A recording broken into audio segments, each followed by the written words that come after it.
QueenCityPodcastNetwork.com. I see you, Dave. Popping tags. I see how you do. Crispy. We should play it. We should play popping tags. It's one of the only songs I enjoy on Blueprint 2. I see how you rolling, man. I see how you rolling, Dave. I saw Dave. If y'all didn't see it, well, y'all didn't see it because y'all definitely did not see it. Y'all definitely did not see it. Dave just reached around and popped the tag off the Bryce Young, off the processed blue Bryce Young. Y'all ain't see that. Y'all ain't see that though. Y'all ain't see that, man. What's good? What's good, everybody? How's everybody going, man? It's Rashad, it's Dave in the building, Panther Nation Podcast, PNP family. Almost 200 on click. Not quite, more like 150, but it's the off season. I see how we rolling. It's all good. Dave, before we get into all the particulars, what's good with you, man? How you living? Everything good? Oh, I'm good, bro. I'm good. I'm living. I'm out here in these streets. You know what I'm saying? I'm, pretty good weekend. It's been tumultuous, but this was a pretty sound weekend. Played a lot of Street Fighter 6. And by the way, if you want these hands, Champ D12, 1012 on both PS5 and Xbox. If you want these hands, just hit me up. Give me a tag. We can go to 1st to 5. I'm in for whatever. Dave will all the smoke good in the games. None of y'all don't want none of this smoke. None of y'all want none of this smoke. None of y'all want the smoke. It's all right. I found my characters too. Y'all don't want the smoke. Dave calling the folks out, man. If y'all want to smoke, hit Dave up, man. Hit Dave up. Patrons know. Well, I even gave them my weapon of choice. They ain't got my weapon of choice. They know. Street Fighter 6, man. That's what I've been on. Street Fighter 6. That's what I've been on. Y'all don't want no smoke with Dave. Well, Dave, it was a great weekend for me as well. Got a little break. My kids had their recital, which was super dope, and I participated in the parent dance, which is awesome as well. Maybe I'll post a clip once it comes out. I don't have the video yet, but your boy is nice out here in these streets. Okay, you came out of retirement, man. I came out of retirement, bro. Hey, I was straight. It was okay. Fun. Had a blast. And Dave, you will never guess. Well, you might, since you might have seen it on Twitter, but you never guess who I ran into at the recital. Does he not write checks? Straight I don't know. He might. Yeah, that guy. Yeah, man. Hey. Dog, one of the greatest quotes in American history. Facts. Out of white checks. How do you pay for things? Straight cash, homie. Straight cash, homie. Yeah, some of y'all might not be old enough or young enough, or might not be old enough to understand who we talking about. But yeah, man, shout out, man. Ran into Randy Moss, man. What a crazy. Ran into. I ain't say nothing to him. He's probably with his family or whatever. But one of the other dads was one of the dance dads was like, "Yo, that's Randy Moss over there." I'm like, "Yo, what?" I looked over. I'm like, "Oh shit, that really is Randy," and it's crazy. So shout out to Randy Moss, man. That's wild times. Apparently that's not too many wide receivers that I will say that are better than Steve Smith Sr. He is one of them. And apparently, bro, and I'm not to put his business out there, but apparently he lives in this area. I did not know that. Oh yeah, he's got a crib. He had a crib in Rhode Island too. I don't think he ever sold his crib in Rhode Island. He's got a crib in Rhode Island when he was a Patriot. Yeah, but he's here, bro. He's in this area. Had no idea. He lived in the Charlotte area for a while, actually. Yeah, he was still still here. He's still here. Even when he was still playing, he lived in. He loved the Charlotte area. Yeah, he's still here. And his 30 for 30 about Rand, outstanding. And I just want y'all to know, that's a big human being. Pause. That's a tall individual. I didn't realize how big he was, but that's a big dude, bro. So couldn't imagine playing cornerback against him or line up against him in any way, shape, or form. I see where the term mossing comes from because he's that tall. But yeah, man, great. I didn't ask for nothing. Didn't talk to him. I let him. It was not the time or place. So I know how y'all are. Y'all like, yo, Shy, you didn't go ask for. Nah, I left that man alone. I don't. There's times and places to approach people. And just like I would expect that from people that ran up on me. It's a time and place for all that. But yeah, ran into Randy Moss. Super wild. Super wild, man. Shout out to Randy Moss. Maybe we'll cross paths again sometime. You never know. Never know what's gonna happen. But yeah, big guy. Also, what else was I gonna say? Oh, Taste of Charlotte was this weekend. Shout out to Taste of Charlotte. I was outside on Sunday. Went outside with some homies and went to Taste of Charlotte with the family. With the families.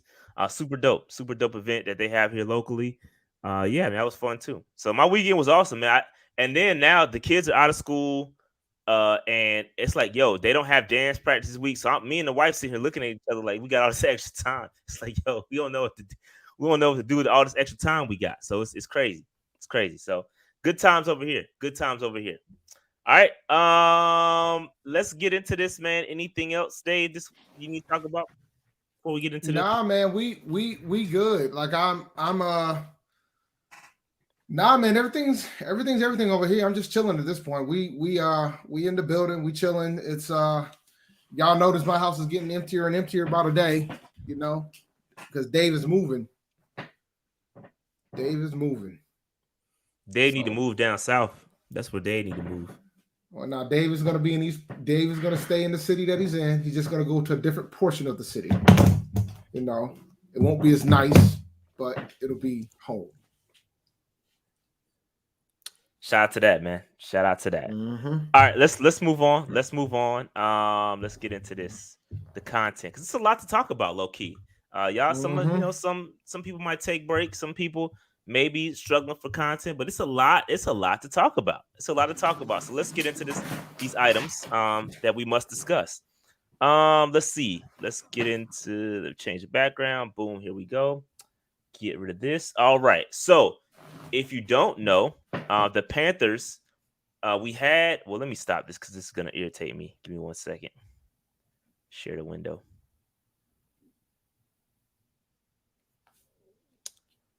All right, there we go. All right, so if you didn't know, the Panthers had once filled out their 90-man roster. They had signed Jalen Dalton and running back Tyon Evans. This was a couple of days ago, and then before he even got going, Dave, Jalen Dalton got cut.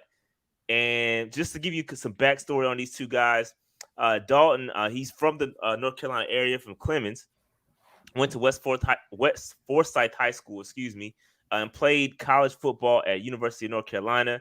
6'3", 300 pounds. Played 92 tackles, 6.5 sacks for 4 years in the NFL. Undrafted free agent for the Bears, 2019. Then he went to the Falcons. Obviously, you see with the Falcons jersey. We signed him, and then it appears that he was waived due to a failed physical designation. All right, so he failed his physical, and he ended up getting waived by the Carolina Panthers. So he was defensive tackle. Looks like we were looking for some decent defensive tackle bodies as we go into training camp and mini camps and such. The other guy that we signed was Tyon Evans. He was an undrafted rookie out of the University of Louisville. He had stint with the Rams, and obviously, we got in the backfield. It's pretty crowded. It's getting pretty crowded in our backfield. I'm not sure if we're just looking for a body, but that's where we stand. And now what seems to be a 89-man roster. Now that could change with the next slide. But Dave, before we get into that, any thoughts on these two guys? They were just bodies, bro. You know it and I know it. Yeah, enough said. We'll roll with that. Real quick super chat. A-Cash says, Dave, moving to a different portion of Rhode Island. So you mean moving 300 feet down the street? Well, yeah. Shots at Rhode Island. Rhode Island catching the stray on the show. Rhode Island. Let me tell you something, man. Like, yo, Rhode Island is like the smallest state. But I'm moving. I'm staying in the same city, but I'm going to a different portion of the city. Like my city, there's 3 pockets. It's like there's Riverside, East Providence proper, and Rumford. So I'm going to be moving to East Providence proper. Real quick shout out lunch break hot take. Yeah, shout out to the homies lunch break hot take, man. Appreciate y'all for tuning in to your boys. Appreciate that love from our fellow YouTubers and fellow content creators. All right, let's go ahead and move on since Dave just called these dude bodies and not putting no respect on their name. We'll just keep it moving. Interestingly enough, since we do have a roster spot available, since our roster is at 89, we did sign. We haven't signed anybody yet, but we did try out 3 players. So you got Jordan Matthews, Greg Maben, and Thankarius Keys. Boy, I don't know what happened. Thankarius. That is not a typo. I can't. I know it's not. That's what I'm afraid of. That is not a typo, sir. Oh my goodness. Maybe his parents was grateful. I don't. You should have just named him Grateful then. You should have just named him Grateful. That would have been better than Thankarius. Thankarius is a crazy name. Thankarius is wild, B. Yeah, that's a you know. This is what happens when Unique goes too far. But shout out to Thankarius. Shout out to Thankarius. No, don't disrespect that man's name, bro. But anyway, let's get it started real quick. Jordan Matthews, man, interesting name. We haven't seen him in a while, or I haven't seen him in a while, to say the least. But two fun facts about Jordan Matthews. One, he's a noob. He's a noob. 2, I forgot. This is PFP. He's a member of Kappa Alpha Psi Fraternity Incorporated. I was gonna say, Dave, what would you talk? I mean, you got to explain to the people. Not everybody. Yeah. My bad. I gotta remember. And then it's audio format too. I gotta keep everything in tune. Shout out to the Queen City Podcast Network. So, yes, he's a member of Kappa Alpha Psi Fraternity Incorporated. Number 2, I met him at a Roost picnic a few years back when he was a wide receiver for the Philadelphia Eagles. I remember that. Yeah, cool dude. Very cool dude. Very cool dude. Shout out to all the. I'm about to say shout out to all the noops real quick. There's a couple noops in the chat. Shout out to the noops. Shout out to the. I don't know if I can say Kappas. That's disrespectful. We call a Kappa a noop a Kappa. I don't know. It's real. I don't know. That's why I did the whole name. I did the whole name. No disrespect intended. Shout out to all y'all, man. All love. But real quick, let's get into Jordan Matthews. Obviously, as Dave stated, former wide receiver, 2nd round pick for the Philadelphia Eagles back in 2014. Distant relative of the great Jerry Rice. Dave, did you know that? Huh? Did you know that? I didn't know that. He told me all about it when I met him. All right. Well, his last stop came with the San Francisco 49ers, and that ended in the summer of 2022 following torn ACL. All right. So he also had a stint with the Buffalo Bills and the Patriots. So he's been around a little bit around the league. So, it is what it is. But yes, he is trying out for tight end for the Carolina Panthers. He was a tight end with the 49ers, I want to say, as well. They had him at tight end. So this is not anything new. He's 6'3", 215 pounds. I think he's got a little light to be a tight end, but maybe the Panthers are trying to create that mismatch. I think that's what Frank Wright and company have been talking about. They've been talking about trying to find a guy that can offer up mismatches and be a receiving threat out of the from the tight end position. So maybe that's what they're looking for. I don't know. Jordan Matthews is that guy, but it is what it is. I'm trying to remember when he converted, because he converted. It wasn't when he was in Philadelphia. I want to say I think it was the Niners. I think it was the Niners. Bro. It was the Niners. Don't quote me on. I think so. I remember when he made the conversion, but I just can't. I remember he made the conversion. I just can't remember what team it was with. Oh no, we can look it up real quick. But I remember back in 2014, I wanted us to draft him for us, a wide receiver. While you look it up, so I'm going to do the super chat. Yeah, I'm looking at. Yeah, go ahead.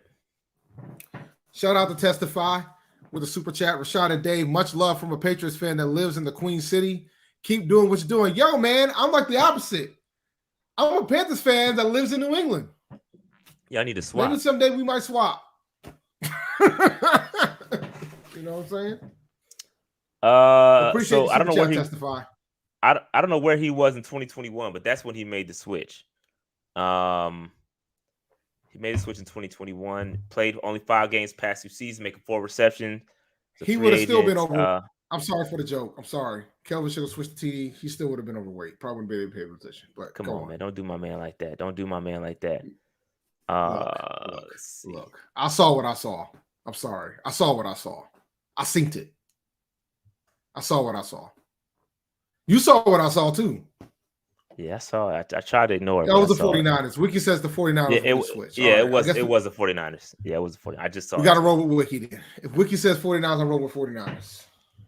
Yep. All right, let's get to these other two cats. Mabin is a 6'2", 200-pound cornerback. Obviously entered the league in 2017 as an undrafted free agent. As you can see, spent some time with the Bengals. He also appeared in 6 games for the Titans as well.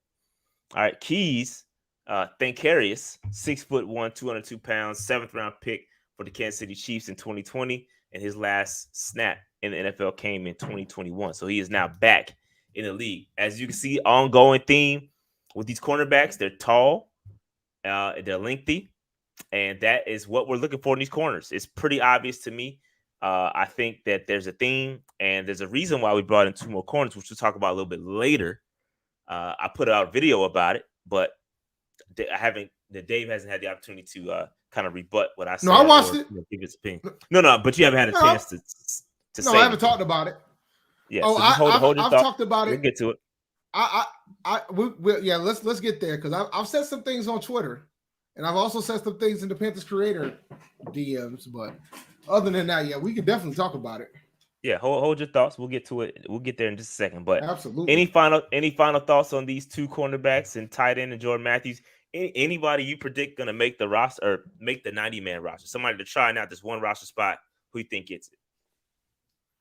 I'm rooting for Jordan Matthews when my bias is kicking in, but I think because of the situation at the cornerback position, I think one of these corners is going to get it. Man, with a guy like Thankarius, that's who I'm rolling with, man. Yeah, I'm leaning towards Thankarius with a name like that, you know he had to get with a name like that, you know he got picked on as a kid. He had to. I got the jokes flying. So you know if I but then it's got to be Thankarius. But I'm rooting for Jordan to make the team because I think the mismatches that we could potentially do on offense would be beneficial. But I think with the injuries that are happening at the cornerback position, I got my opinion on the cornerback spots right now. There are some players that are currently on the roster where I think they're trying to find a way to not make. I think they're trying to find a way to make sure that they don't make the 53. There's certain people that are currently on the roster that they're trying to make sure they don't make the 53. So I think somebody like Thankarius, Dave, I'm keeping it above for the God, dog. Come on, man. Don't do my guys like that. So also, real quick, Dave, Thankarius has a nickname. You were in Charlotte when we were talking with Steve Smith talking about the cornerback position. You know who we're talking about here. So let's keep it a buck here. I do. There's somebody who has 53-man spots in trouble. Trouble. Yes, I would agree. But with another guy, which we'll talk about a little bit later, being what as injured as he is, could open the door. Yeah, we'll get to that. We'll get to that. I'm gonna get to that. But let's keep it moving. So shout out to Thankarius, whose nickname is also Bo Pete. So shout out to Bo Pete, Thankarius Keys. I'm rooting for you, bro. Wait. What is his nickname? You heard what I said? Bo Pete. Oh, God. Come on, man. Thankarius, Bo Pete. What's the next slide, bro? Come on, man. What's the next slide? What's the next? No, I'm not. All right. So Dave, there has been some front office changes, Dave. And I know you see a little theme going on here, Dave. I mean, I'm not blind. Blackness. Shout out to Fontaine. Blackness. Oh man. Hey yo. If you know, you know. Hey. If you know, you know. Man, but yeah, so real quick, let me get through this, Dave, and I want to get your opinion on this because this definitely this is something we talked about a lot on this show. But I want to get your opinion on it. So real quick. So as you can see, you see the names on the slides, but Cole Spencer has been promoted to director of player personnel, right? That's a pretty big jump for him. He been with the Panthers since 2021. And he's obviously going to have an emphasis on the college scouting, but will also work alongside Vice President of Player Personnel, Adrian Wilson. Dave, who is also Blackness. yeah, exactly. Shout Adrian Wilson, who we know was picked up this offseason. I remember a couple years ago, Byron Leftwich wanted Adrian Wilson to be his GM, and he didn't take that job. I forgot who was trying to hire him, but he didn't take the job because Jacksonville. That's right. He didn't take the job because Adrian Wilson didn't come along with him. So Adrian Wilson is now with us, serving as a vice president of player personnel. So that's interesting as well. And then obviously, Cole Spencer is director of player personnel. So when you talk about the player personnel position, that's typically the position that deals with the active NFL guys, right? So there's a player personnel, then there's collegiate personnel with the scouts. That's two different. Generally speaking, again, I'm not saying how the Panthers do it, but in generally speaking, they're two different areas of player personnel, and then there's the scouts, and they do it the collegiate guys. So obviously Cole Spencer is going to be doing both, but that's adding to his resume to eventually to become a GM, right? So you're going to start to see our guys get picked off, and then we're going to get draft picks in return. So this is definitely strategic by David Tepper and whoever's running the show up there. They're definitely strategic in this. But let me get through the rest of these real quick. As you can see on the screen, Jared Kirksey, he has been promoted to college scouting director, and Kirksey came to the Panthers as an area scout in 2021. All right, and then they've been moving some scouts around now. So West Coast scout Corey Fuller will now cover the Southwest. Eli Montag will now cover the Southeast after previously covering the Southwest. And then intern Caden McLaughlin and scouting assistant Jordan Tregovic will go to new roles as area scout. So Tregovic, I've seen her a lot at training camps and practices. I always see her walk. I never knew her role, but now obviously she's a scout. Go ahead. Her dad used to be a coordinator for us. Yes. Her dad was the defensive coordinator for us, and he shifted to the team scouting department last year after working in public relations. So it's a great catch on that. Shout out to A-Cash for the super chat. Is she related to our D coordinator Mike from 2003? Yes, she is. Yep. Jordan is related to Mike. Good catch. A-Cash. Good catch. There ain't too many last names like that. Yeah. But shout out to Mike. Yeah, man. Shout out to her too. Shout out to Jordan, because I see her out there all the time. She be out there though. She be out there, man. Yeah, I never knew what she did, but obviously this is a big jump going from scout, and that's just what I like is that's the stepping stone, right? That's how you get into the player personnel and then go on to be a GM, right? She could be the first female GM. Is there another female GM if I'm not mistaken? I don't know if there is. I don't know if there is, but if there isn't, she could be the first. That would be dope. I like to see stuff like this. But I love it. Obviously, I just wanted to point this out because you can see on the screen these are all African American, right? This is strategic because you're gonna start to see these names pop up when Cole Spencer, a couple years down the line, he ends up being a GM somewhere, and we get the picks. You're gonna remember and be like, "Yo, Shad and them, they kind of covered this along the way." That's why covering this stuff is important. That the back end, the personnel stuff matters, especially if you're going to get draft picks with the way the rules work. Go ahead, Dave. My bad. Cut you off. Nah, you good, man. Like, you know me, and disclaimer, I'm a manager too, but I'm a believer in having folks in management, having staff that looks like the people that you're working for. So I think that's important. I mean, when you talk about almost 75% of the players being African-American, kind of need to have more in those roles. Those are the type of players that you're scouting. So I think this is big, but at the same time, I want folks that can do the job. And these folks are capable of doing that position. Like George's been working up the chain. Like these folks are working up the chain to get that position. So shout out to Adrian Wilson for pulling this off. Shout out to all the folks who are getting these position changes. So I think this is great. And like you said, this is a big deal when you talk about getting cop picks because they keep changing the rule because they're seeing what they're seeing with regards to the lack of diversity hires in the league. So the Panthers are starting to use the 49ers route to success, and the Rams too, when it comes to just having more minorities in these positions to have them an opportunity to get promoted, which will potentially help us when it comes to getting draft picks, which for the fan base, they would love to have more draft picks. Yeah, see the draft numbers, guys. Y'all care about them. It's definitely strategic. I mean, you're starting to see. You look at the assistants and all the coordinators that we have. Both of our coordinators are African American. Like, that's strategic. It's on purpose. It's to get those draft picks, especially now that we don't. Well, I mean, we're not going to get any in 2024 because they have to be on the staff for 2 years. But because we don't have a first round draft pick next year, like stacking those is going to be important. And you see what the 49ers are doing.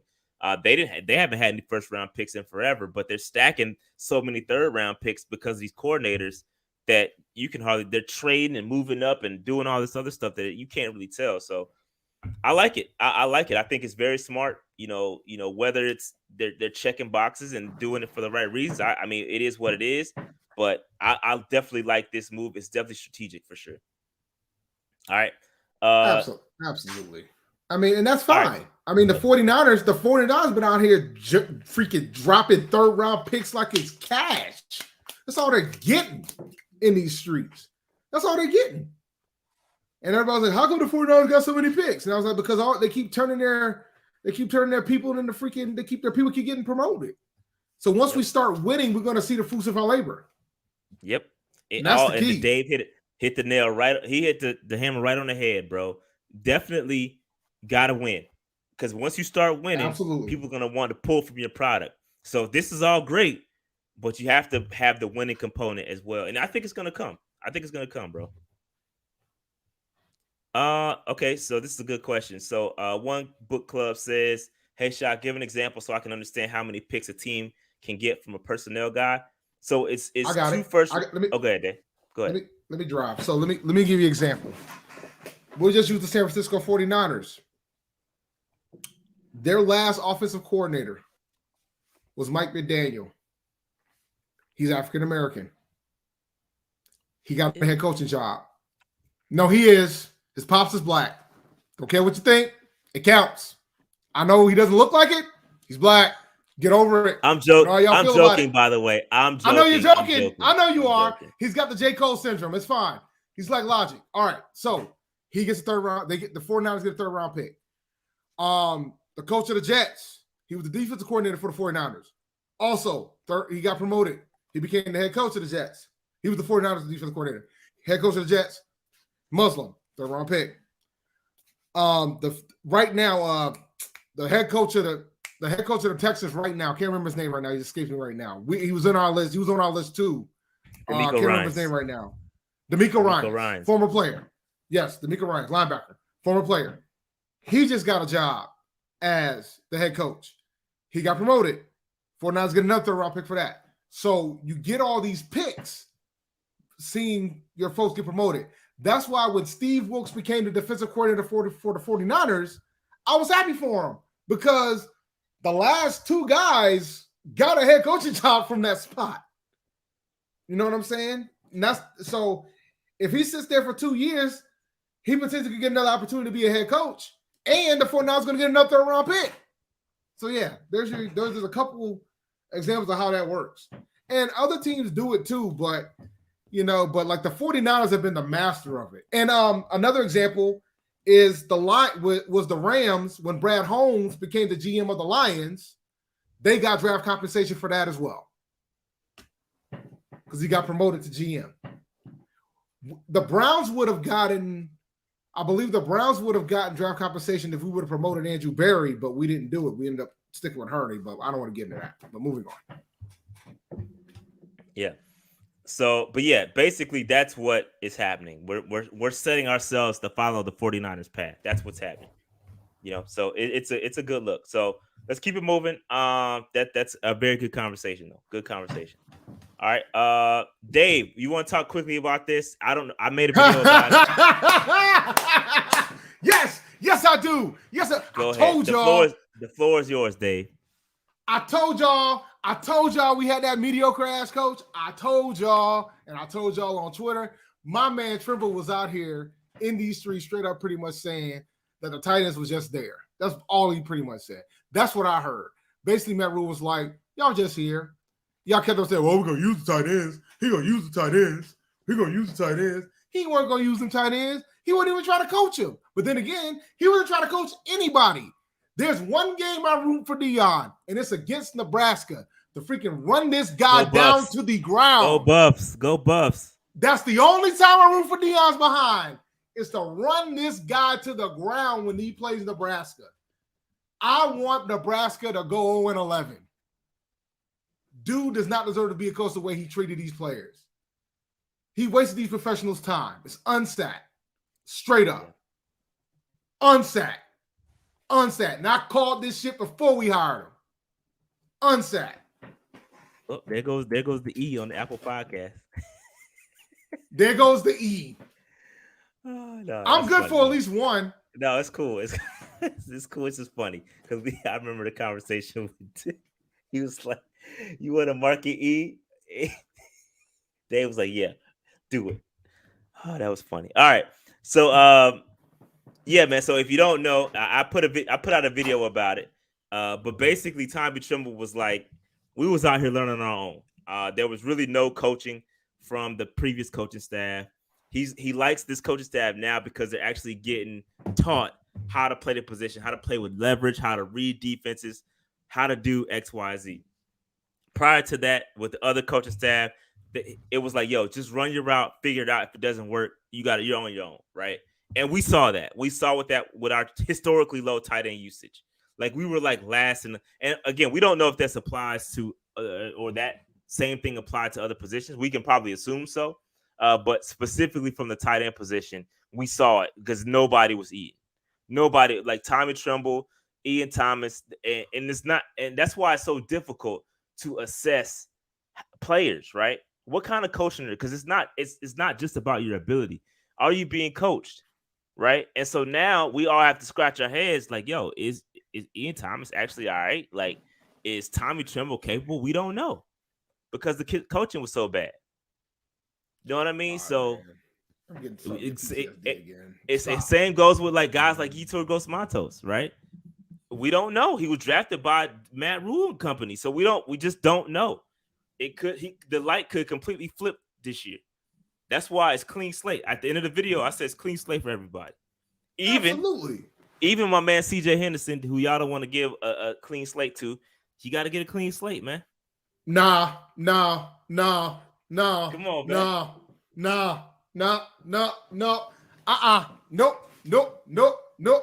Not doing it. Nope. Can't do it. Won't do it. Y'all hating, bro. Do it. Nope. Ain't gonna do it. Y'all hating on my boy CJ, man. We're gonna get to the corners later in this show, and I'll talk about what I feel about that.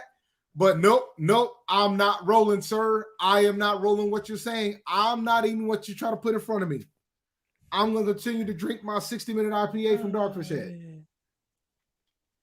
Yeah, that's funny, man. Y'all not trying to give my man CJ Henderson no breaks. But it's all good.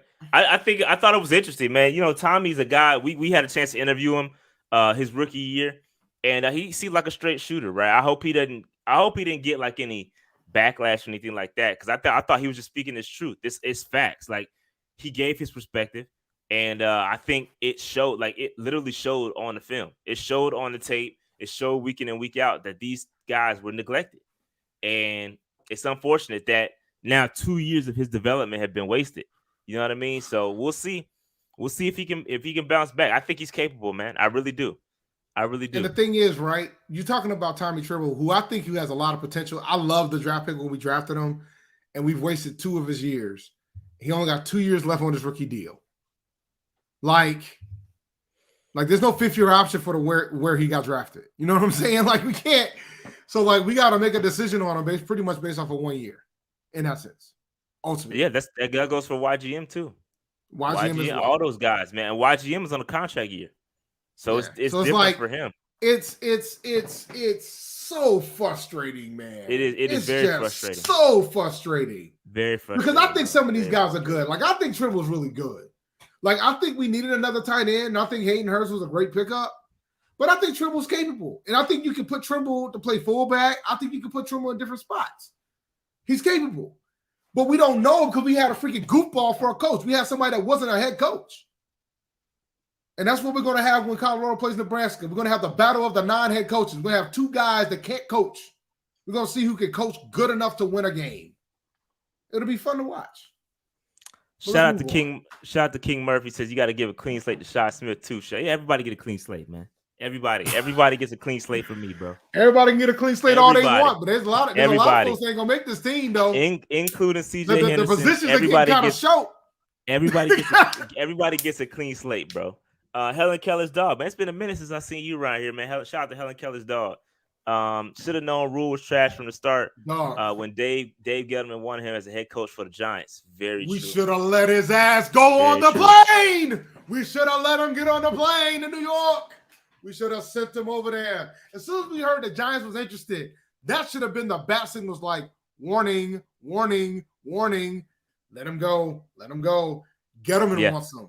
Yeah, that should have been the warning right there. Then that should have been it. You should be like, warning, warning, warning. That should have been all you need to know. And that would have been fun to watch. Could you imagine Matt Rule in New York? Yeah, that would have been ugly. Oh, my God. Though he couldn't handle the media in Charlotte. Could you imagine him in New York? With that that would have been bad. Oh my God.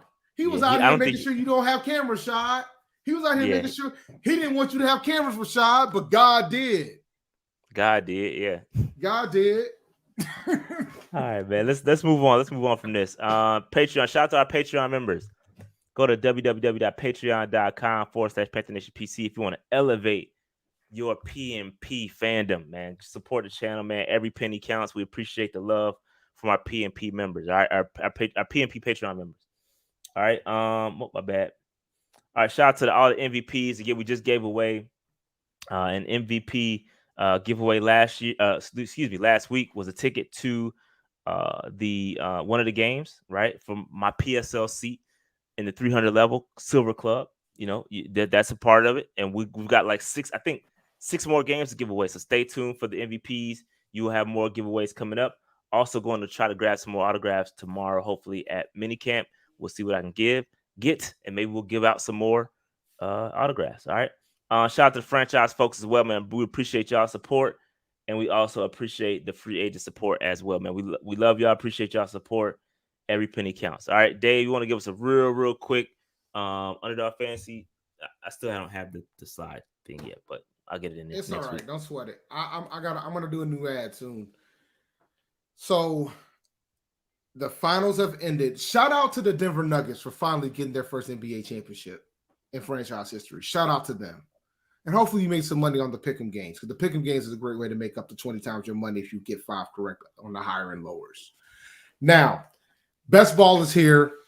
We're seeing all the crazy thing that's going on with Dalvin Cook. He just got released by the Minnesota Vikings. So, Alexander Mattison, this might be an opportunity to try to sneak in when you get in where you fit in with regards to Alexander Mattison. But let me tell you something. Best ball, there's over $15 million in prizes for best ball. Draft your players. Draft your bench. You don't have to worry about who gets higher or lower with regards every week to week. They do it for you. You can win up to $15 million in prize. There's $15 million worth of prizes. First place, $3 million. Go to underdogfantasy.com. Sign up. Use the code PNP. They don't just do NFL. They do Major League Baseball. They do hockey, PGA Tour. They do anything, esports, across the board, UFC, all that. Underdogfantasy.com and use the promo code PNP when you do. Thanks. All right. Now the moment is finally here. We've been scratching to get to this topic for a second now. Dave, I did a video about it, but we did not get a chance to hear your thoughts on it. But JC Horn, once again injured. Talk to me. What you think, bro? So back when it was this year's draft, when it was time when we had the pick for him, and I said, when I predicted that we were going to take Patrick Surtain, I said I knew we were going to take corner, but I felt like we should have took Surtain. And then I heard rumblings that J.C. Horn was going to be the pick if he was there at 8. And I said I'm going to stick to my guns and I'm going to stick with the Surtain pick.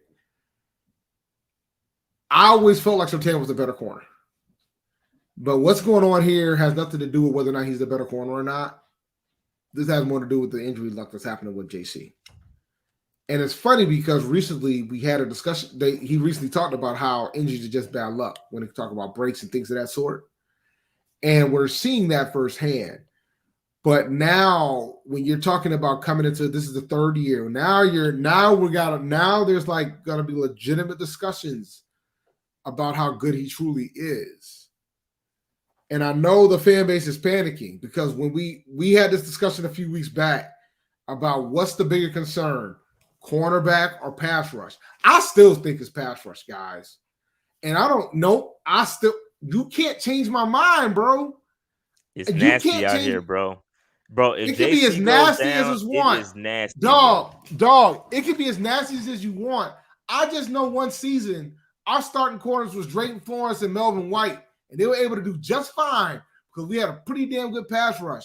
If our pass rush is trash, it don't matter what the corners are. They ain't going to be able to hold them dudes down. It won't matter. It won't matter. But I understand the legitimate concern with the cornerback spot. He should be ready to go. But this is concerning. But this isn't a break either. But we need to start having a discussion about, I'm not going to tell somebody they can't practice on their own. But we got to start having a discussion about certain things, man, because this is the other foot. Like it's the other foot. It's the other foot. It's not. And listen, man, we know how good this man is, and I would argue, Dave, JC. I would argue that JC is probably better than Surtain if it wasn't for the injuries. Like with the injuries, it changes the conversation. You can't tell if the man is never on the field. And so it makes it really frustrating because we know we have a talented piece. You know, PFF got him ranked ninth overall corner in all of the NFL. Like that's high, bro. Like this guy is talented. Oh no, I'm not. But it's frustrating. It's frustrating. Now let me be clear. It's close. No, like, I don't. It doesn't matter. It doesn't even matter who's better. That's regardless. Because you got to be available. Pointless. You have to be available. It's availability, bro. You got to be available. And I feel like this. He just like Dave. He literally just came out like 3 days before the injury, saying that how he's not injury prone, right? And he can't help the breaks, which is very true. Like they're freak accidents with the wrist and you can't. There's nothing you can do about that. Well, I mean, the last injury he ran into somebody, a player. Yeah. There's nothing you can do. Yeah, like nothing you can't control that. I agree with them. But Dave, now you were practicing away from the team. You're doing your own thing. You tweak your ankle, and you know Frank Wright comes out and says, "Yo, I'm not concerned about it." And I'm like, "Bro, how can I mean?"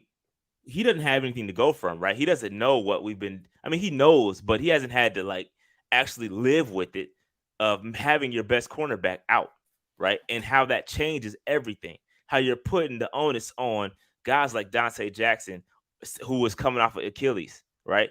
CJ Henderson, who had missed a lot of time. He's just coming back. I think he's available now, but he had just missed some time during OTAs and whatnot.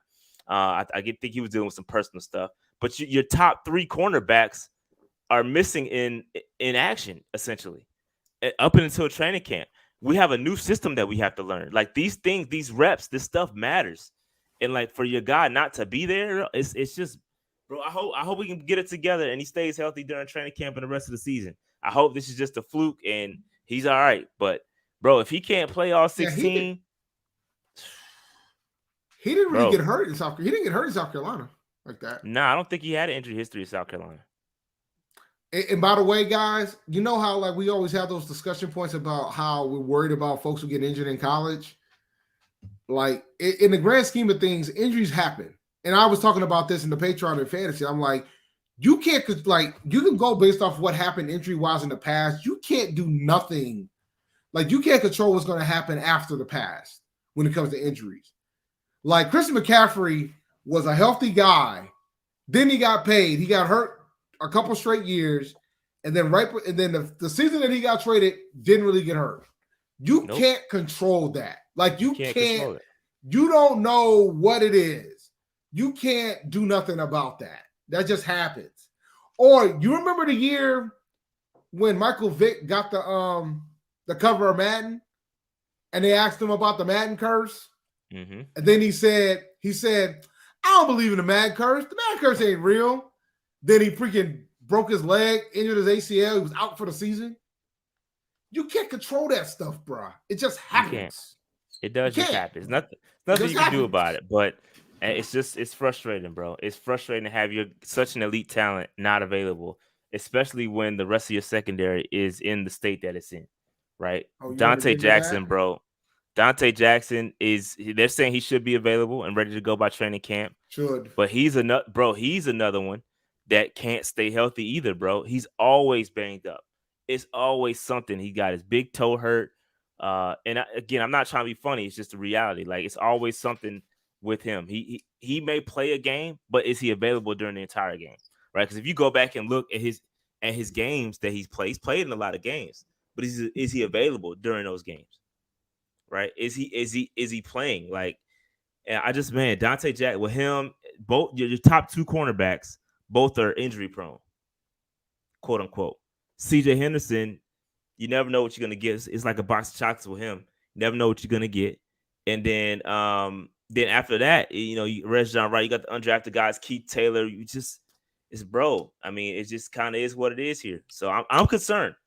I'm concerned about the cornerback depth, and hopefully everybody stays healthy. Knock on wood, everybody stays healthy, and we're good to go. But yeah, I'm concerned. And I'm slightly concerned that Wright isn't concerned, if that makes sense. You shouldn't be, because Wright knows how to build a defense. Wright trusts his defensive coordinator. If his defensive coordinator feels like he can, the only thing, like, I'm telling you, bro, his other defensive coordinator had Patrick Surtain too, and had a damn good safety in Simmons. It's this what we got here ain't that over there. So let me ask you something. You just told me that I have to give CJ Henderson another opportunity. We have to give him a fair chance. So are you going to be willing to give CJ Henderson you have no choice now. No. I'm not. No. We're not. No. We're not doing this. I'm going to ask you again, Rashad. Are you going to give CJ Henderson a fair chance? Oh yeah, CJ's my guy. Are you going to give him a clean slate? What gave you any doubt that I wouldn't? CJ's my guy. I've been on the CJ Henderson train. Never jumped. Never jumped.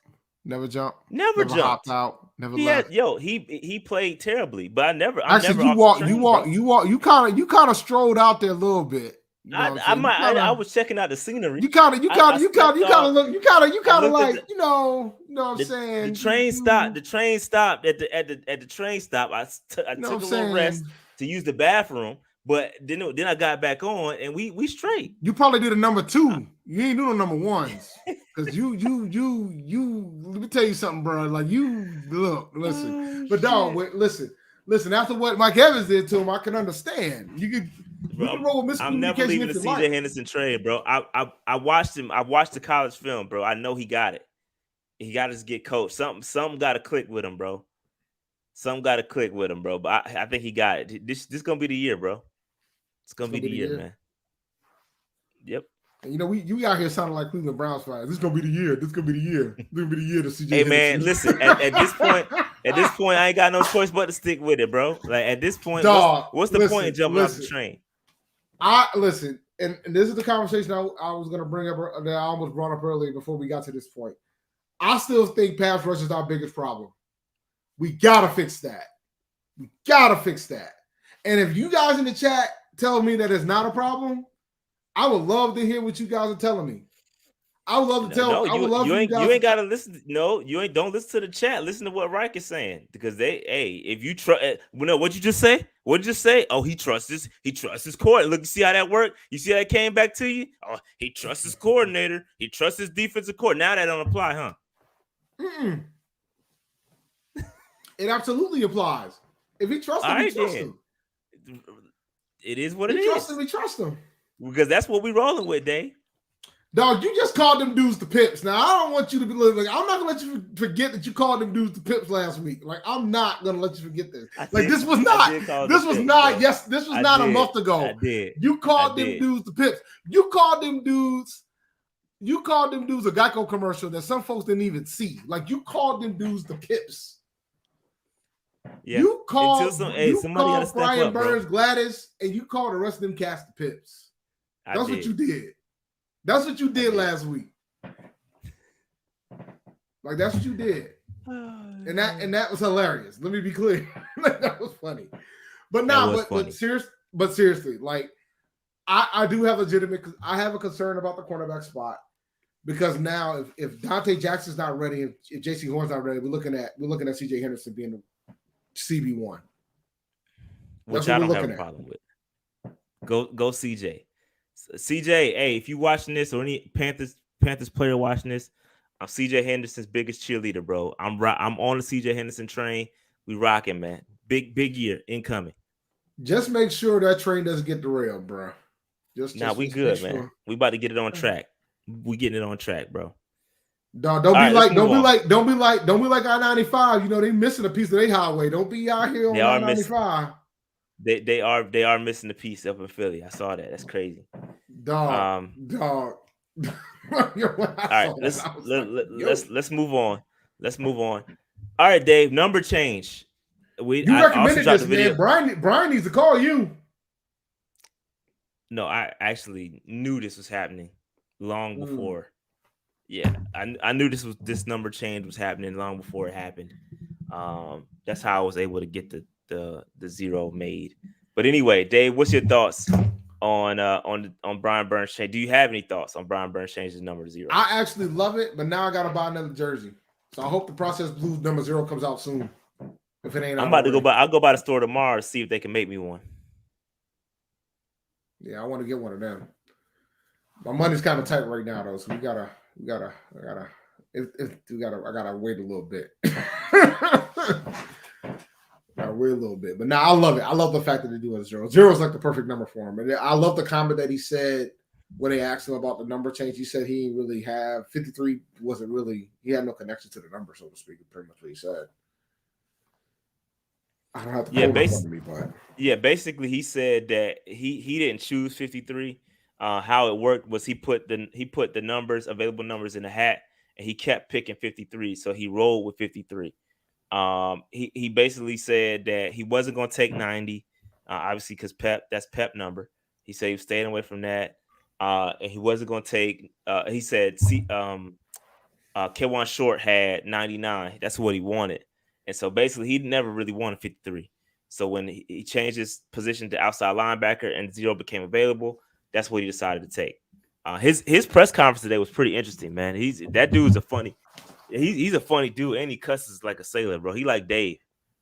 He cusses like a sailor, bro. He cusses a lot. Bro, I do not cuss that bad.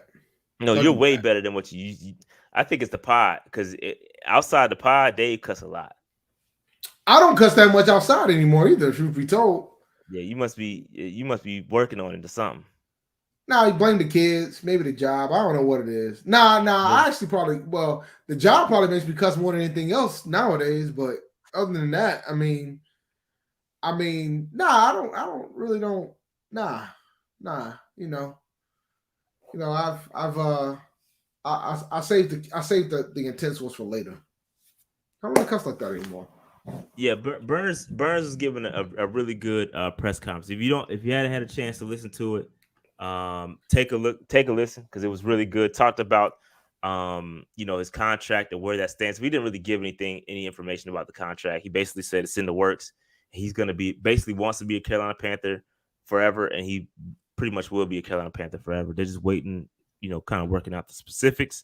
I think he's kind of waiting to see how the ball drops for Bosa and everybody else, so he can use that for leverage, which is probably the right thing to do. So he's just playing the waiting game. I don't really blame him. He's on a franchise tag, or not franchise tag, 50-year option. So it kind of just, it's going to happen, and I don't have any trepidation about him not being a Carolina Panther. It's going to happen. Just a matter of time. What else did he talk about? They asked him about buying. He asked him about Bryce. Oh yeah, they asked him about Bryce. Bryce, yeah, he said, what did he say? He basically said that Bryce is a guy He said he that's was humble, but he walks yeah, around like he's humble, but it's like I'm the shit. Like right, yeah, he's pretty much yeah. exactly. Yeah, Bryce pretty much knows he the shit, but he's humble about it. You know what I mean? Like he's got a humble cockiness about him, and I like that. I like that too. He got a little swagger to him, so I like that. I like that.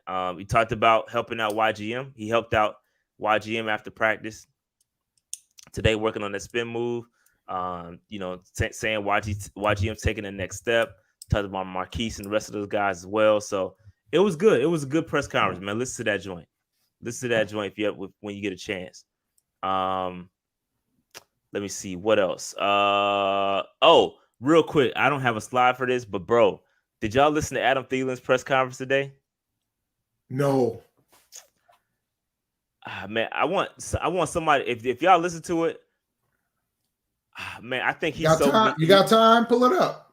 I don't want to listen to it because it's really nothing. He didn't really say nothing that was too crazy. Well, basically what he said was this is the best draft class he's been around. Like these guys are coming in prepared. They know what they're doing.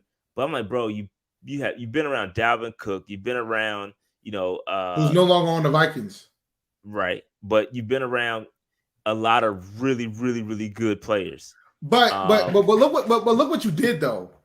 You named one guy from a draft class. He's talking about a full draft class. Like that's different. You know what I'm saying? Like, of course, Dalvin Cook's gonna be like, yeah, he's gonna be great. He was a top pick. But it's one thing when you're impressive by the entire draft class. Like, there's a different perspective when you come from that standpoint. Yeah, but even then, the Justin Jefferson class, man, bro, I don't know, man. But that's one guy. What about the rest of the guys from that class? What I'm saying, I don't know. I don't know that. I don't know the rest of the class. We gotta hit up one bar. Let's ask one bar. Be like, one bar. How was the Justin Jefferson class? And the fact that we called it the Justin Jefferson class is a lot. I mean, we could look it up. Hold on. Sure, we can. Let me see. Let me pull up the Googles. Let me move my browser over here to the other screen real quick and pull this up. Basically, my point was, I think he's so well media trained. I think he was just saying like whatever it took to please the ears out there. Like I don't know if he was capping or was he just if he really felt that way. Because he talked about the wide receiver room. He was talking about how he was talking about what did he say? How there's they asked him about how it's been now him being basically the number one guy. Prior to that, he's always played off of another guy, whether it's Diggs or Justin Jefferson, right? It's always been another guy opposite of him. And basically he was like, yo, this is, we wide receiver by committee. So I don't know, man. I don't know, man. I just felt like it was a lot of cap, bro. This is my opinion. It was a lot of, what we wanted, what he think we want to hear. So I don't know, man. So I can tell you the draft picks. You got Justin Jefferson, Jeff Gladney, okay, Ezra Cleveland. Cleveland was solid. Cameron Dantzler, DJ Wanham, James Lynch, Troy Dye, Harrison Hand, KJ Osborne. I like him. KJ's good, bro. I like KJ Osborne a lot. Wide receiver. Blake Brandel, Josh Vitellis, Kenny Wilkes, and Nate Stanley. He might not be blowing too much smoke, but I don't know. And there's more picks, by the way. I didn't even name them all. Brian Cole, there's more. God damn it! How many draft picks did he have in this shit? Kyle Hinton. Yeah, that's it. All right. So Sasha Rob said it sound like generated Madden players. That's funny. That is funny. That's funny. Oh, there's some solid names up there, bro. But I don't know, man. I just felt like he was just. I was like, all right. You laid it on pretty thick, Mr. Thielen. Pause. It was a lot of praise, and it was like nothing, like not one negative thing was said. I was like, all right, it's a little bit too much, but maybe he was speaking his truth. It is what it is. It is what it is. All right. That's the number. Oh, real quick. He Brian Burns he wasn't the only person to change his number. Marquand McCall changed his number to 55. 55. That's interesting. Yep, 55 for Marquand McCall. That's interesting. From 78 to 55. That's interesting for a defensive tackle. Yeah. Yeah, it's not. I mean, it's not. I think what's Vita Vea's number? It's like 50 something, ain't he? I just normally associate defensive tackles with like the 90s and the 70s. That's all. Yeah, that's like the 50. Yeah, that's like the DT ranges. What's CJ's new number? Oh God. Y'all thought Dan Morgan was number? What CJ's new number is? I thought he changed it to 23. I don't know. I thought it was 23. I think it's 23. Yeah, because I had the Jordan jokes. Yeah, I think it was 23. Yep. Pretty sure. All right, let's move on. From Brian. All right, so real quick, last week we did the other positions, and the edge rushers and the safeties were not on that show. Today, I have the edge rushers from PFF, and I have the rankings for the safeties. Dave, Brian Burns came in at number 12. Unexpected. Hassan Reddick, Dave, though. I don't want to talk about it. No, I don't want to talk. Number 7. I don't want to talk about this. Where's the pass rush? I don't want to talk about this. I tried to tell y'all. We all did. But no, it's not that important, remember? At least that's what I was told. It wasn't that important. I was told it wasn't that important. It wasn't a priority. Where's the pass rush? That's what Cam Jordan, number 31. Falcons did not have a ranked pass rusher. And Shaq Barrett, number 20. Dave, it's good to see Brian Burns up there. I hope he we got the best pass rusher in the division, at least. We got the best pass rusher in the division. True that. And nobody has two. We could have. That still doesn't make me feel great about the pass rush situation with Carolina, but True. But like that's encouraging from the standpoint when you think about the offensive line that I'm not as concerned, but it doesn't change the fact that I think our pass rush needs to be better than what it is. From that standpoint. So I'm still bothered by the fact that we don't have anybody on that other side. Like I'm gonna be bothered by that. I'm bothered by the fact that the rest of the guys it ain't pretty, bro. But hopefully one of the pips steps up and makes it. They're gonna have to. I'm worried about Rashad might be frozen or a YGM. Maybe YGM take. My bad. Yeah, you're going in and out. All right, you good? Am I good now? Should be good. I think you are. Yeah, I think you're good now. Yeah, look, I blipped for a second. But hopefully one of the pips steps up in YGM or Marquise Haynes, and we can get another one on the list. Because we had it, bro. We had it. And we had Hassan, we had Brian Burns, but and I think ICP said it, we couldn't stop the run for nothing that year though. Sacks, we had two double-digit sack guys, but we couldn't stop the run. So I think that was more of a scheme thing, but hey, who am me? Who am I to judge? But anyway, moving on. That is the edge rushers. You want to guess for the safeties, Dave? Want to guess before I flip the switch? I think Xavier might have been 25. I don't think we got if we got somebody in the top 32. I wouldn't be shocked if we don't have anybody ranked. Would not be shocked one bit. Go ahead. Well, I would Dave, be shocked. I wouldn't be shocked. What did I say? I wouldn't be shocked. We don't have a safety ranked. Tyrann Mathieu. Neither do the Eagles. Neither do the Eagles. But they had one for the Super Bowl run. They had CGJ. CGJ was like 16, and obviously he plays for another. I think he plays for the Lions now or something like that. So he's no longer with them, but he was with the Eagles, obviously. But the rest of the division is looking good safety wise, bro. Tyrann Mathieu, number 7, Jesse Bates, number 9, Antoine Whitfield, number 4. Bucks have 2 safeties on the list. So yeah, it is this ain't pretty, bro. This is not pretty. Not pretty for the safety position. I'm hopeful that, Von Bell or some Jeremy Chin, I think should. I mean, is anybody kind of like, hey, where the F is Jeremy? Like, what's up with this? And you know what we can't do, Dave? What we can't do is blame it on, oh, he's a tweener and tweeners don't register on PFF and blah, blah, blah, blah, blah. That would be cap. But because Derwin James is the number 1 overall safety. And Derwin James is the most tweenish tweener there is. Sure, so is. do we gotta see Jeremy Chin on this list next year? I hope so. I sure as hell hope so, man. I hope he does, man. I love Jeremy Chin, man. I do. I think he's a hell of a player. So I hope so. I sure hope so. I sure hope so.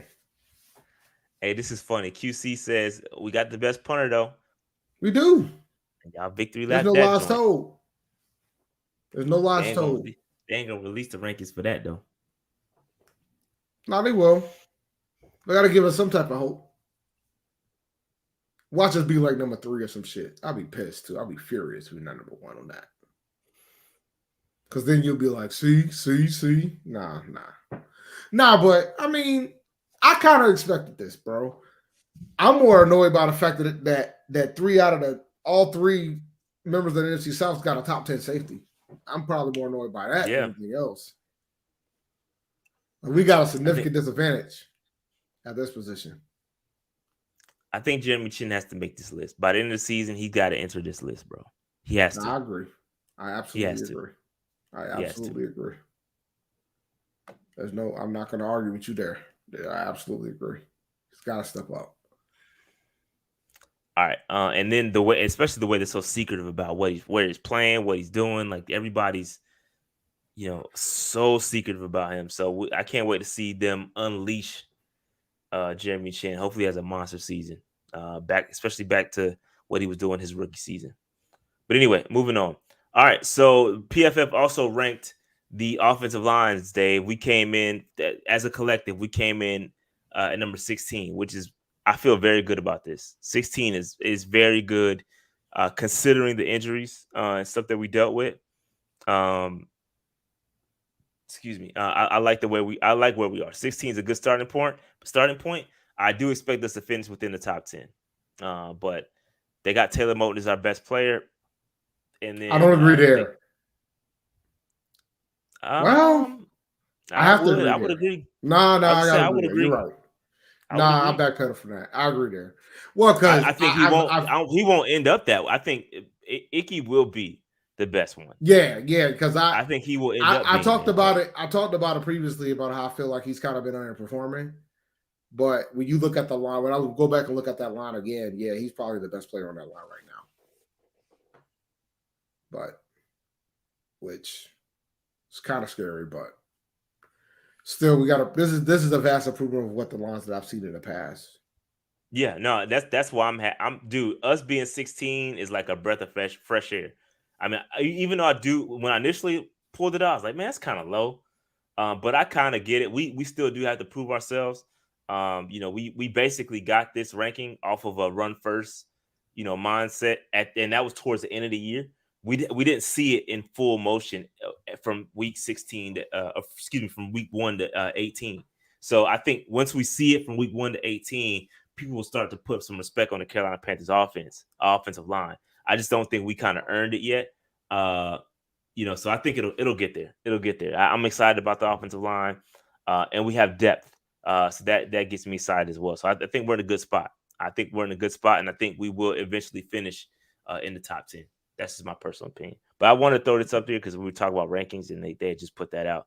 So I thought that was something cool we could talk about. All right, any other thoughts or opinions? I'm not mad at 16. Hopefully by the end of the season we're top 10. Hopefully, and we should be if the line stays healthy.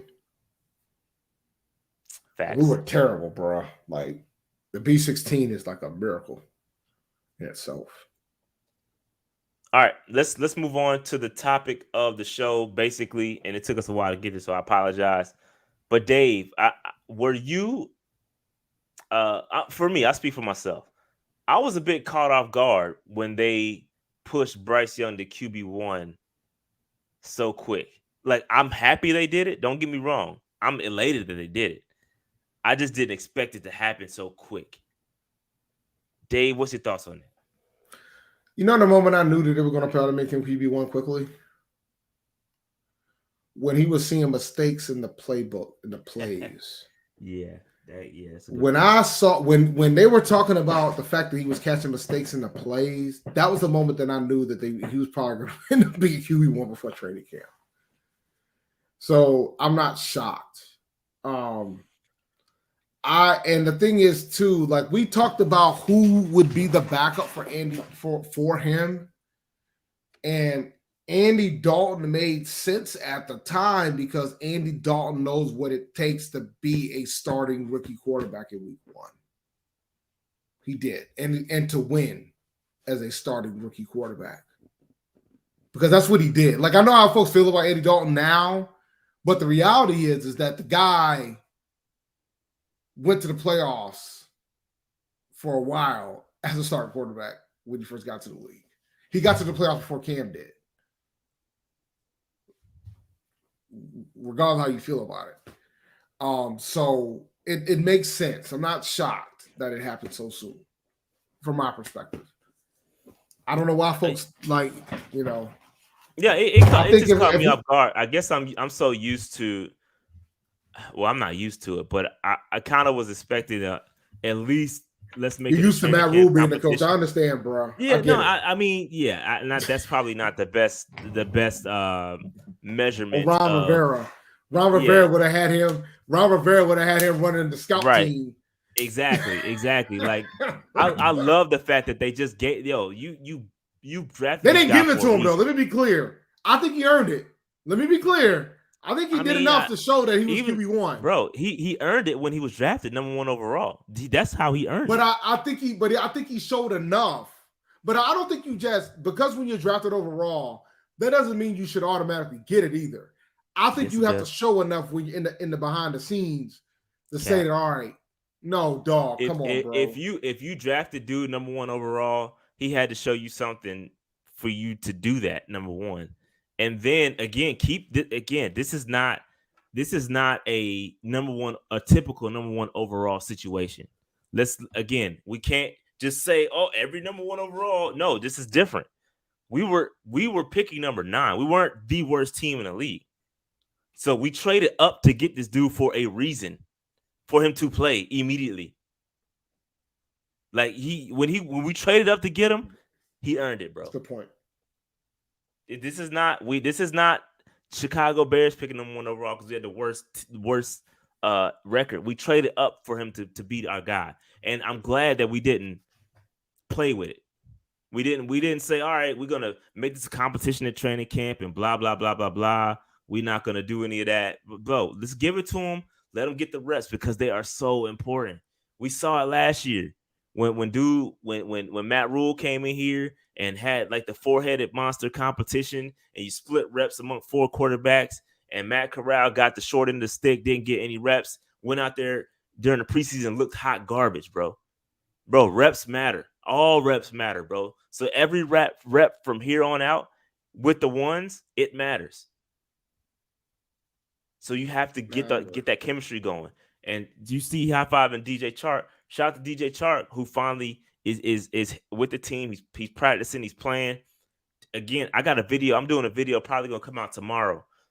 With regards to DJ Chark and how I think he could be the linchpin to take this offense to the next level, bro. I feel that confidently about DJ Chark and his ability. if that man stays healthy, he is going to be a problem, bro. He's going to be a Oh problem. no, he's good. If he stays healthy, he's freaking outstanding. But I think he's being slept on, bro. Like even by our own. Like some people, I think people really sleeping on DJ Chark, bro. I think he could be a legit problem. So I think Bryce, you're right. I do think he earned it. But I think he also earned it when they made the decision to trade up to get him and take him number 1 overall. I think it was inevitable, and we didn't waste time with it. It happened a little quick. I thought the decision would be made probably like a week into training camp or something like that. But they went ahead and made the decision now, and I love it. Why waste the time? Don't waste anybody's time. Let's make it happen. Everybody knows their role. Like Dalton knows why he was brought in. Corral is playing his role. Like let Bryce come in here and do his thing, and I love it. I love it. But any more thoughts on Bryce Young, Dave? No, I'm happy for him, man. I'm happy for him, and I don't know if you saw the news. I don't know if you threw a slide in for it or not, but it looks like the wide receiver that we took in the draft has signed his deal too. Yeah, I did not put a slide up for that, but I did see it. Bryce hasn't signed his deal yet. He has not, but Jonathan Mingo has. Yep. He is now signed, which is beautiful. Yeah. Shout out to Mingo, man. And again, I love there has no pressure on Mingo. TMJ is I'm hearing all the buzz about TMJ. Like, I think this wide receiver room has some ability. I think they're gonna be fine moving forward. And I'm hoping that DJ Chark takes that next step. I think he can, and I got reasons why. And I'm gonna do a whole video about it. But people sleeping on Chark, bro. I think he's about to come alive here. And I listened to his press conference too the other day too. I like what I heard from him. All right. Awesome. So, anything else on Bryce? That's the title of the show. We only spent like 2 minutes on it. You sure you ain't got because the thing about Bryce is, I think everybody knew this was going to happen. I think folks are just shocked that it happened so early. Like I look, man, we got a new coaching regime. He probably saw more than enough. And I'm telling you, the moment when that man saw all the mistakes in them plays, that was it. Because that tells you how much he focuses, and he's so meticulous with the details. And that's important with the position. So I think the coaching staff saw enough to know, all right, we need to just quit. We need to quit dragging our feet. We know who's going to be. Like you said, bro, he earned the right at the number 1 position, being the number 1 overall pick.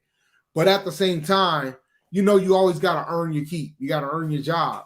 But I think he showed more than enough to be like, let's not mess around here. Let's get this man the first reps, because we got to have him ready for week 1. Like, we're not going to mess around at this point, because he's got to be ready. We're going to have joint practices with these other teams. We're going to have him start from preseason to get him as much rep as possible. We got to get this man ready. So I can't be mad at this. I'm looking at the chat to see if you guys got any comments. If you guys want to talk to the wide receiver group, I know some of you guys are panicking. I'm glad it has died down about trying to get DeAndre Hopkins. I'm very happy about that. I think we're going to be fine. He's on his little team tour right now. So I don't. Hey, listen, we saw on Scott Fitter on the phone today at practice. He might have been talking to D-Hop. You know what I mean? He might have been. He might have been talking about a cornerback too. He might have been talking think what is his name? Think Givius. Think Tavius. What his name is? What is his name? You might have been talking to one of them corners. Huh? Bo Pete. Oh no. Don't be out here trying to use nicknames now. Bo Pete, man, that's his name, bro. All right, Bo Pete. Bo Pete. Don't do my man Bo Pete like that, bro. Man. Nah, don't be bringing up Jamarcus Russell, man. We don't need to be bringing up Jamarcus Russell in these streets. But yeah, man, I'm excited for Bryce, man. I think everything is falling into place. I think he's doing what he needs to do out there. He did have a bad pass today at practice, from what we saw. Frank made an interesting comment about Coach Frank made an interesting comment about the batted passes too. He did. He said, what did he say? He said that he expected more. He was shocked that there wasn't more. He said they were shocked there weren't more batted passes, considering that defensive players can't hit the quarterback, and that's the first thing that they do. Yeah, he since they're not really rushing the passer, they can take that step back and put their arms up to bat the passes down. That's why he said it was surprised. He was surprised there wasn't more batted passes. So batted passes happen. No need to panic. People are so ready to kill Bryce Young for being short. It's just stupid, bro. It's just stupid, man. Like I can't wait for Bryce to shut people up, bro. I'm so ready to talk shit for him because he's not gonna talk shit. But boy, you best believe, fam. And it was dope. And Dave, you talked about it earlier. You talked about it earlier about how the Nuggets, they won their first title. And I put out a tweet last night. I was like, because I watched the game. I was like, man, and the first thing they said, Nuggets first title, and the confetti was coming down. I was like, bro. First title in 48. No. You got to be like, I didn't get to watch the game because I was asleep. First title in 47 years, bro. I thought it was their first title. That's their first title, but like they've been a franchise for 47 years.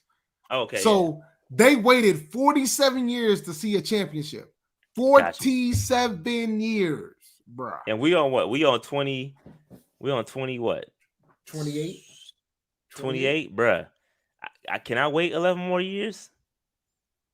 Or 9 more years? We're gonna let it go. Like 21, 19. Yeah, my math is off. Years.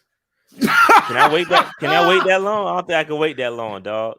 19 years, man. I'll be retired from my job, bro. But bro, you will be too. Yeah, well, I'll be retired very soon, hopefully. But yeah, man, I just watching that, bro. I was like, man, yo, I just want to be able to talk that, bro. I cannot wait until the Panthers get their first title, bro. It's gonna happen eventually, and when it does, bro, I'm gonna take the most crazy victory lap. Yo, won't nobody be able to? If we still doing the Panther round table or the NFC South round tables, bro, you won't be able to tell me nothing. The funny thing is, if I think Rashad is frozen again. The funny thing is, if we win a championship soon, we would have won one sooner than pretty much all the other franchises. Yeah, sooner than the Bucks. We would have won a championship sooner than the Bucks. Our first championship sooner than the Bucks. Sooner than the Saints. We would have won a championship sooner than all of them. Yeah, Rashad's internet's hurting, man. But it's okay. I'm still here. You still there, man? You good? Yeah, I'm here. I'm good. All right. Nah, but we would win a championship sooner than all the other franchises because the Bucks had to wait a long time before they won theirs.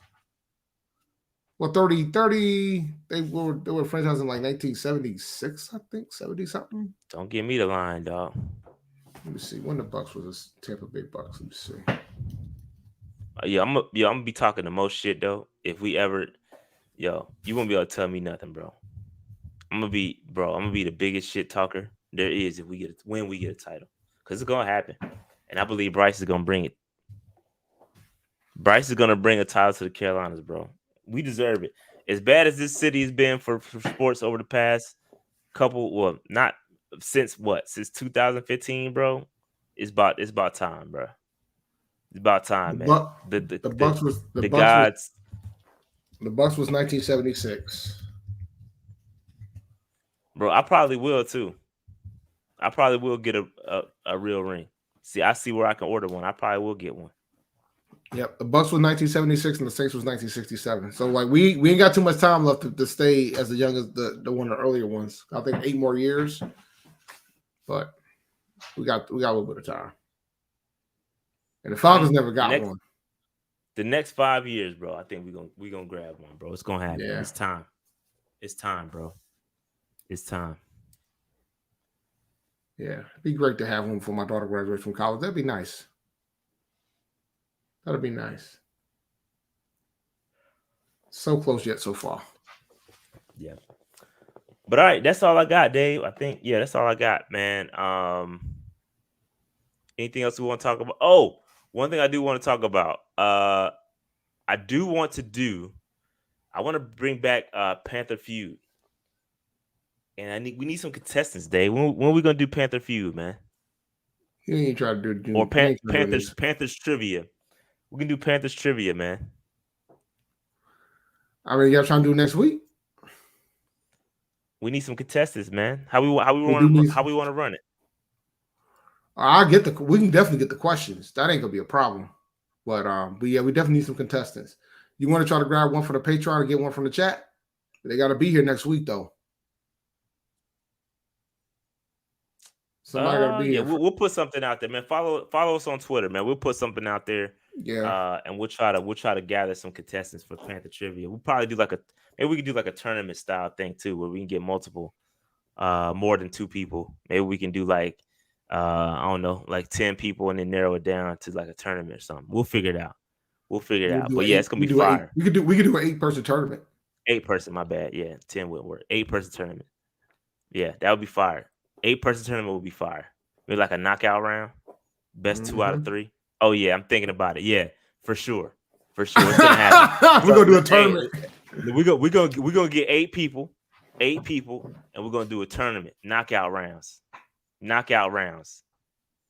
Best 2 out of 3. Now we're gonna. I want to do it. I want to have it so we do 8. You want to do it over multiple shows? You want to do it over multiple shows? Because my thought was we do 8, and then we get it down to the final 2, and then we do the final 2 on the next show. So we get them down to the final 2. We'll talk about it. Like, I got an idea how we'll we talk can do about this. it. I think we're gonna start it next week. We're gonna start it next week. But keep an eye on Twitter. Follow us at Panther Nation PC on Twitter. We're gonna gather some folks. And listen, man, you gotta have your knowledge ready, because it ain't just gonna be about the 2015 Carolina Panthers or the 2011 Carolina Panthers since Cam was here. It's gonna go way back. So you make sure you get your mind right. It's gonna be fire. Panther trivia on deck. It's gonna be fun. And of course, the winner's gonna get something, because it wouldn't be P&P if the winner didn't get something. But yeah, Panther trivia coming up soon. All right, we're gonna shut this thing down. Make sure you hit that like button, subscribe button, notification bell, all that good stuff, man. We on the road to what, 30,000 now? So y'all gotta help us out. We like what, 9,500 away. So 9,905 away. Yeah. Hit that subscribe button, man. We gotta get going. We gotta get that thing going. All right. But yeah, man. So let's make that happen. Again, Panther Trivia coming up soon. We're gonna collect more people that want to do it. Patreon is a good way. If you want to become a Patreon member, we're gonna put the details in there first, probably. Collect those people, and then we're gonna ask them first. So let me be clear. We'll give you guys 2 days to become Patreon members. So go to www.patreon.com/Panther Nation PC. We're gonna put the round out for them first, and then we'll offer to you guys to the local to the gym pops. Not the locals. So we're gonna call the gym. Yeah, I'm in Ruth Picnic vibe. That's what I call the non-VIPs, the gym pops. There's VIP and there's gym pops. That's just the way it is. So Patrons are gonna get first dibs on the slots. So become a Patreon if you're interested. So hop into the Patreon, www.patreon.com/Panther Nation PC. It doesn't matter what level you are, either. Just pick a level. Does not matter what level you are. Let me be clear. And you could get as cheap as $3. Some of you guys gave more than $3 today. So it doesn't take that much.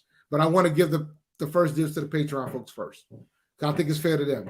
They've been supporting the channel and things of that sort. So I think it's fair to them first. So we'll give you guys 2 days.